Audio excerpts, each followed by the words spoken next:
صفحہ number 298، page 298، سورۃ الاحراف۔ اس کا تعارف، اس کی اہمیت اور اس کی ضرورت یہ ہم نے بیان کرنی ہے۔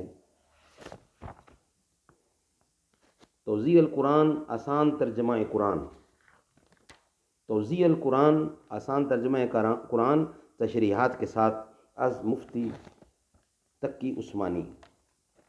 اعوذ باللہ السمیع العلیم من الشیطان الرجیم، بسم اللہ الرحمن الرحیم۔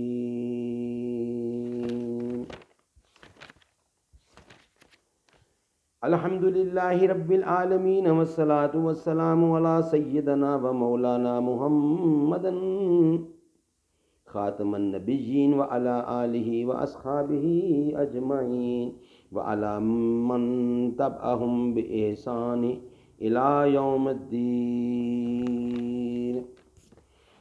الحمد للہ وکفی وسلام علی عبادہ الذین اصطفیٰ۔ سورۃ احراف۔ کوئی بھی اب تک سمجھ نہ پایا، کوئی بھی اب تک سمجھ نہ پایا، ہے مصطفیٰ کا مقام کیسا۔ در نبی پر یہ عمر بیتے ہو مجھ پہ لطف دوام ایسا، مدینے والے کہیں مقامی ہو ان کے در پہ قیام ایسا۔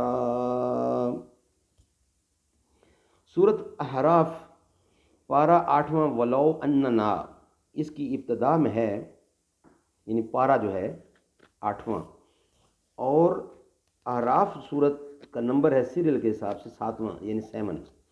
یہ سورت مکی ہے اور اس میں 206 آیات اور 24 رکوع ہیں۔ بسم اللہ الرحمن الرحیم۔ الف لام میم صاد، کتاب انزل الیک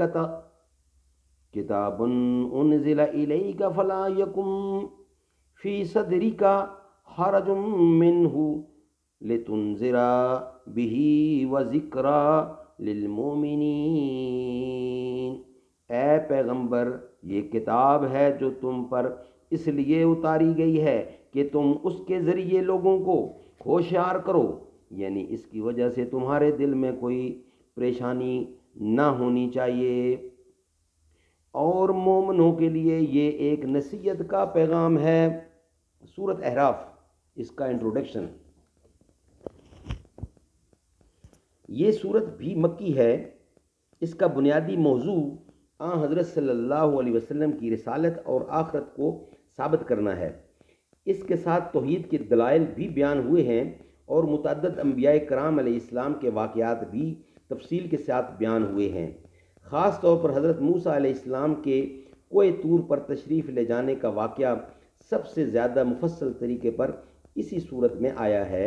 احراف کے لفظی معنی بلندیوں کے ہیں، اور اصطلاح میں یہ اس جگہ کا نام ہے جو جنت اور دوزخ کے درمیان واقع ہے، اور جن لوگوں کے اچھے اور برے اعمال برابر ہوں گے ان کو کچھ عرصہ کے لیے یہاں رکھا جائے گا، پھر ان کے ایمان کی وجہ سے آخر کار وہ بھی جنت میں داخل ہو جائیں گے۔